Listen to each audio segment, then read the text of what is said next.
Qanday qilib qiziqarli inson bo'lish mumkin? Hech o'ylab ko'rganmisiz?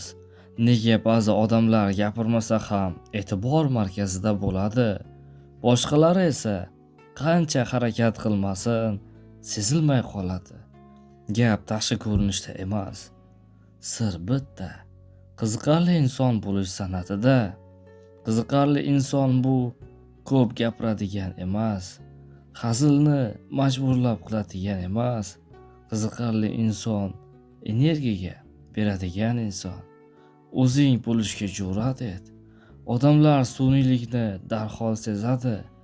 Sen mukammal bo'lishing shart emas, haqiqiy bo'lishing kifoya. O'zingni yashirmasang, boshqalar seni topadi. Tinglashni bil. Tortish kuchi shu yerda.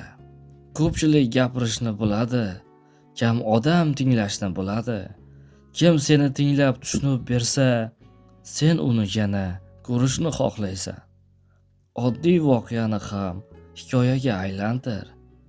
Bugun ishga bordim, zerikarli. Bugun shunaqa holat bo'ldiki, qiziqarli.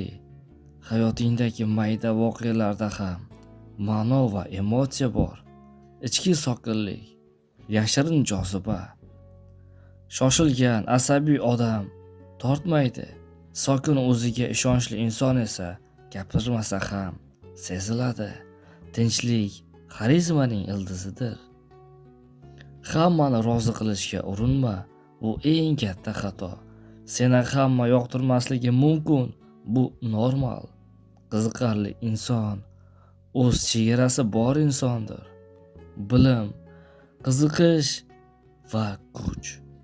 Qiziqarli bo'lish uchun kitob o'qi. Kuzat, savol ber. Qiziqqan odamning ko'zida olov bo'ladi. Xulosa, qiziqarli inson bo'lish uchun o'zgarmagin, o'zingni top. Chunki dunyo nusxalarni emas, shaxslarni eslab qoladi. Agar sen ham xarizmatik bo'lishni, odamlarni o'ziga tortishni, ichki kuchingni uyg'otishni xohlasang, obuna bo'l va videoga like bos. Eng qiziqarli qismlar endi boshlanadi.